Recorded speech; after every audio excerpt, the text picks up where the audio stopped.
Le lion et la fête dans la forêt. Il était une fois dans une forêt verdoyante et pleine de vie, un lion majestueux nommé Léo, connu pour sa crinière dorée qui brillait sous le soleil. Léo était aimé de tous les animaux pour sa sagesse et sa bonté. Mais en ce jour particulier, son cœur était lourd. Léo se réveilla avec un sourire, car c'était son anniversaire. Il s'attendait à entendre des chants joyeux et à voir ses amis se rassembler autour de lui, comme chaque année. Pourtant, la forêt semblait étrangement silencieuse. Seules les feuilles murmuraient doucement sous la brise matinale. Peut-être prépare-t-il une surprise, se dit-il, essayant de se rassurer. Il se redressa et s'étira, avant de décider de rendre visite à ses amis pour en avoir le cœur net. Sa première destination fut le grand arbre, où le singe Coco aimait se balancer. En approchant, il aperçut Coco en train de rassembler des feuilles colorées. Intrigué, Léo s'exclama « Bonjour Coco !»« Quelle belle matinée, n'est-ce pas ?» Le singe sursauta, faisant tomber les feuilles qu'il tenait dans ses pattes. « Oh, Léo !»« Oui, très belle matinée !» répondit-il en ramassant rapidement les feuilles, l'air un peu nerveux. Léo pencha la tête, curieux. « Dis-moi, Coco, connais-tu un jour spécial que l'on pourrait célébrer en cette saison ?» Coco écarquilla les yeux. Puis un sourire forcé apparut sur son visage. « Ah, non, pas vraiment. Juste un jour ordinaire, tu sais, rien de spécial. » « Vraiment ?» insista Léo, une pointe de tristesse dans la voix. « Oui, vraiment. Allez, je dois... ranger ces feuilles. À plus tard, Léo. » Avant que le lion ne puisse répondre, Coco grimpa rapidement dans son arbre, disparaissant parmi les branches feuillues. Léo resta immobile un instant, perplexe. Peut-être est-il simplement occupé, murmura-t-il pour se convaincre. Déterminé à en savoir plus, point. Léo continua son chemin jusqu'à l'étang où l'éléphant Bombo aimait se rafraîchir. En arrivant, il aperçut Bombo tenant un paquet enveloppé dans des feuilles scintillantes. « Bonjour, Bombo !»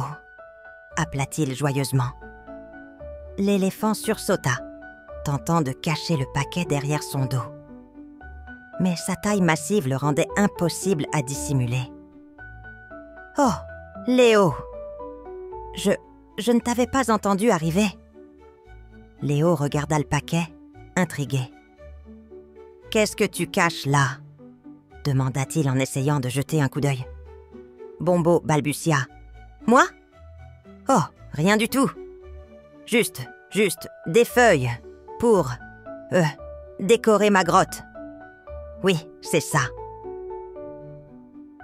Léo fronça les sourcils, sentant que quelque chose n'allait pas. « Bombo, tu sais, il y a des jours où l'on offre des cadeaux, » dit-il avec un sourire malicieux. « Oui, certainement. Mais pas aujourd'hui, » répondit Bombo en riant nerveusement. « Pas aujourd'hui, vraiment ?» murmura Léo, son cœur se serrant. Il regarda son ami, espérant un indice, un signe. Mais Bombo détourna le regard, visiblement mal à l'aise. Léo soupira profondément et tourna les talons. Alors qu'il s'éloignait, une pensée sombre envahit son esprit. « Ont-ils vraiment oublié mon anniversaire ?» se demanda-t-il tristement. Son cœur, autrefois plein d'espoir, se sentait désormais lourd. Loin de lui l'idée que ses amis cachaient un merveilleux secret. Sans le savoir, Léo se dirigeait vers la prochaine étape de son voyage. Toujours à la recherche d'une réponse qui apaiserait son cœur inquiet.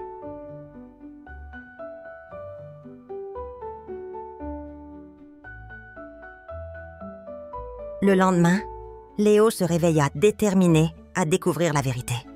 S'ils avaient vraiment oublié son anniversaire, il en aurait le cœur net. Et s'il cachait quelque chose, il le saurait aussi. Je vais leur poser des énigmes, pensa-t-il. S'ils essaient de mentir, ça se verra dans leurs réponses. Un petit sourire malin apparut sur son visage alors qu'il se dirigeait vers la clairière. Le premier sur sa liste était le singe Coco. Léo le trouva en train de décorer un arbre avec des guirlandes de fleurs colorées. En voyant le lion approcher, Coco tenta maladroitement de cacher les guirlandes derrière son dos. « Bonjour, Coco », dit Léo avec un sourire innocent. « Oh, bonjour, Léo », répondit Coco, les yeux écarquillés de surprise. « J'ai une énigme pour toi, mon ami. Si tu réponds correctement, je te laisserai tranquille. »« Une énigme ?» répéta Coco, nerveux.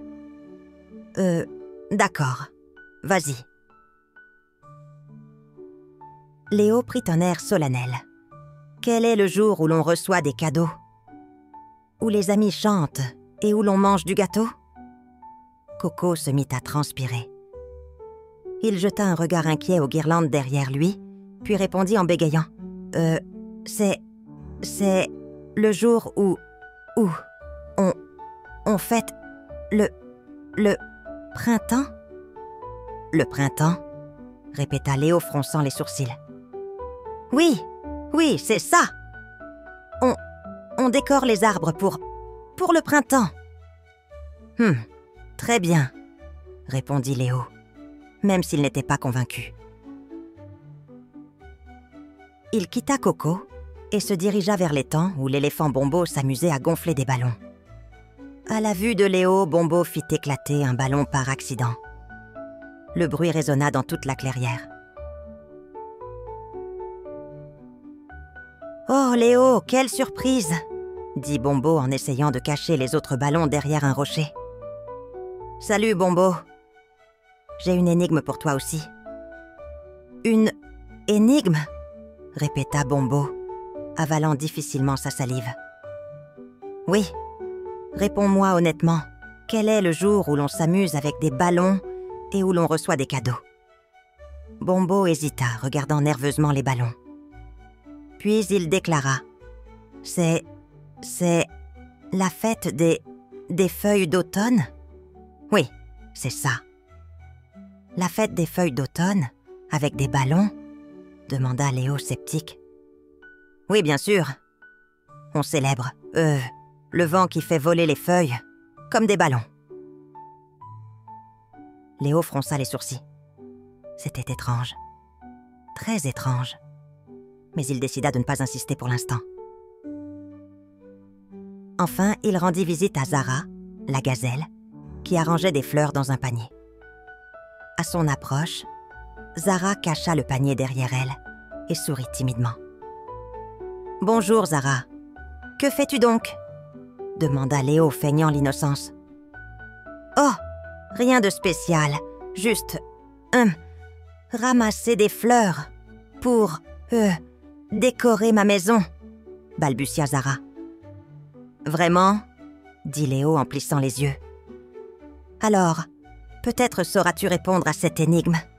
Quel est le jour où l'on offre des fleurs et où l'on chante pour quelqu'un de spécial ?» Zara rougit et détourna le regard. « C'est le jour où l'on remercie les oiseaux pour leur chant, » répondit-elle maladroitement. Léo soupira. Aucun de ses amis n'avait répondu correctement, mais leur comportement était suspect. Ils cachaient quelque chose, c'était certain. Déçu, il rentra chez lui, le cœur encore plus lourd qu'auparavant. « Ont-ils vraiment oublié mon anniversaire ?» murmura-t-il tristement. Mais ce que Léo ignorait, c'est que chacun de ses amis avait un rôle important à jouer dans une surprise qu'il n'oublierait jamais.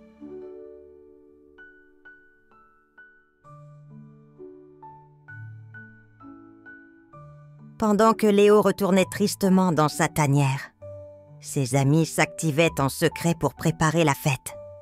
Le grand chêne au centre de la clairière avait été choisi comme lieu de célébration.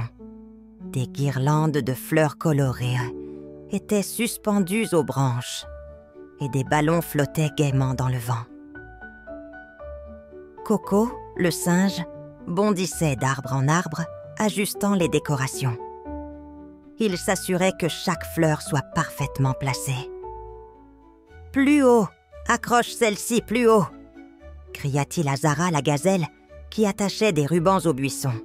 « J'y travaille, Coco !» répondit Zara en souriant. « Nous voulons que tout soit parfait pour Léo. »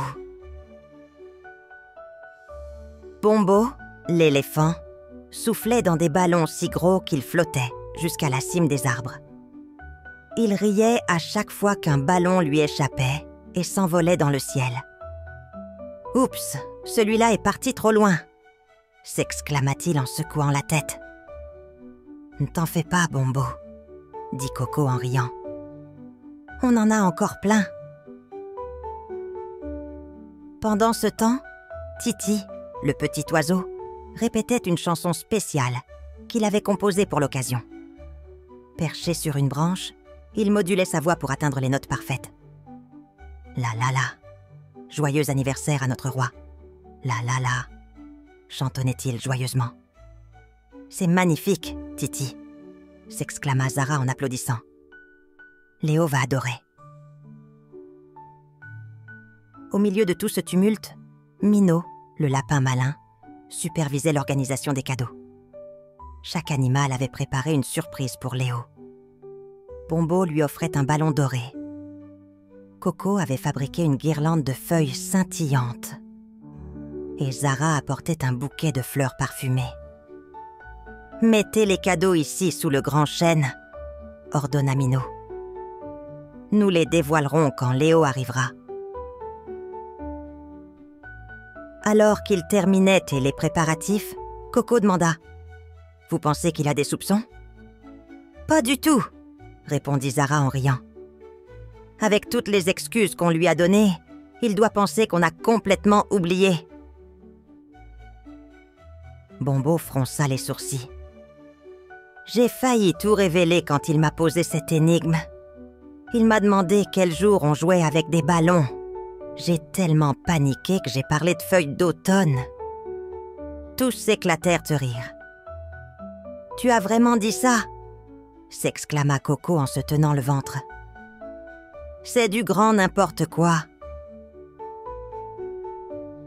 Titi descendit de sa branche et ajouta « Moi aussi, il m'a posé une énigme. Mais j'ai prétendu que je chantais pour l'arrivée du printemps. Il avait l'air perplexe, mais il a fini par me croire. » Minot sourit. « Vous avez bien fait de garder le secret. Léo va être tellement surpris. »« Oui, il mérite une belle fête, » dit Zara avec tendresse. « Après tout, c'est le roi de la forêt, mais aussi notre meilleur ami. » Alors que le soleil commençait à se coucher, la clairière se parait de 1000 couleurs sous les lumières scintillantes. Tout était prêt. Il ne manquait plus que le roi de la fête.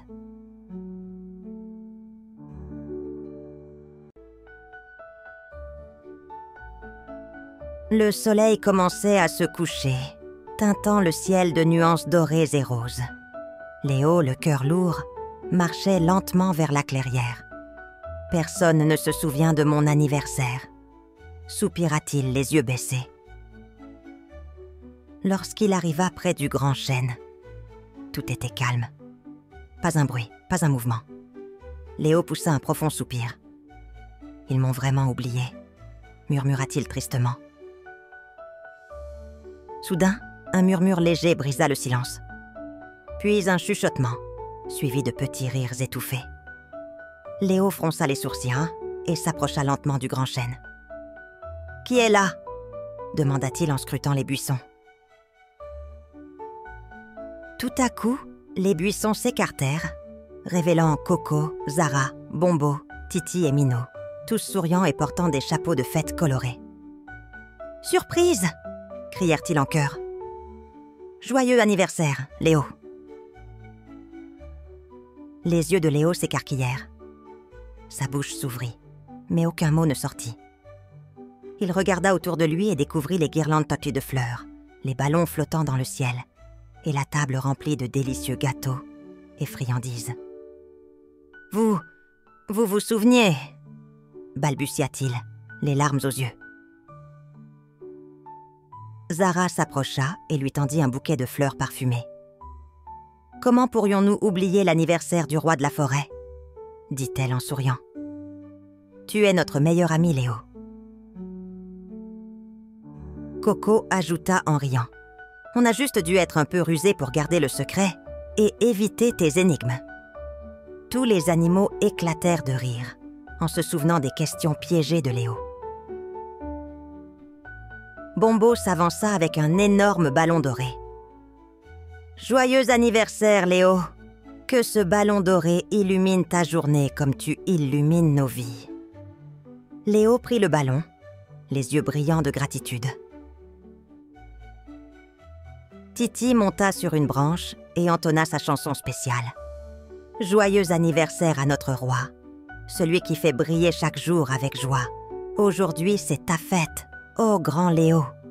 Puisses-tu rugir de bonheur, haut et fort. » Les larmes aux yeux, Léo murmura. « Je croyais que vous m'aviez oublié. Je pensais être tout seul. » Minot posa une patte amicale sur son épaule et répondit. « Tu n'es jamais seul, Léo. Nous sommes une famille, et une famille n'oublie jamais ceux qu'elle aime. » Le cœur de Léo se remplit de chaleur et de bonheur. Il sourit largement et rugit de joie, un rugissement puissant qui résonna à travers toute la forêt. Les oiseaux s'envolèrent en chantant, les feuilles dansèrent dans le vent, et le soleil couchant sembla briller plus fort. La fête continua jusqu'à la tombée de la nuit. Ils dansèrent, chantèrent et partagèrent des souvenirs inoubliables. Léo était le roi de la fête, entouré de ceux qui l'aimèrent le plus. Morale de l'histoire. Parfois, on pense être oublié, alors qu'on est en réalité au centre des pensées de ceux qui nous aiment. L'amitié et l'amour ne s'expriment pas toujours en paroles, mais en gestes sincères.